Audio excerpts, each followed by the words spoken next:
215 ខ្សែទឹកខាងក្នុងមានឈ្មោះថាពិជ័យមរកតអំពរវ័នតេជោសែនជ័យរបស់រាជធានីភ្នំពេញទាំងប៉ះជាមួយនឹងកងពិសីមហាសែនតេជះទូខ្លាំងរបស់ខេត្តកំពង់ស្ពឺបានឃើញថាខ្សែទឹកខាងក្នុងដែលមានឯកស្ថានពណ៌ត្រួយជ័យចាស់គឺពិសិដ្ឋមរកតតេជោសែនជ័យ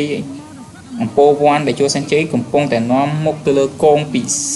សីមហាសែនតេជះដែលជើងមកខេត្តកំពង់ស្ពឺ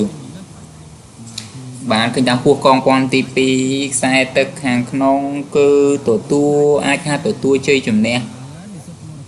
អាចទទួលជ័យជំនះបានអញ្ចឹងពិសិដ្ឋមរកតអំពរវ័នតេជោសែនជ័យមកទៅរាជធានីភ្នំពេញជាអ្នកទទួលជ័យជំនះទៅលើកងពិសីមហា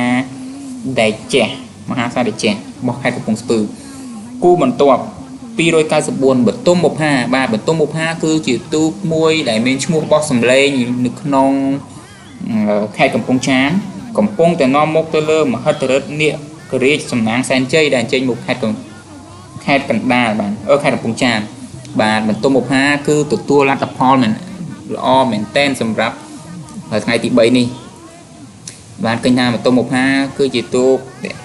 របស់ខេត្តកំពង់ចាមដែលមានឈ្មោះល្បី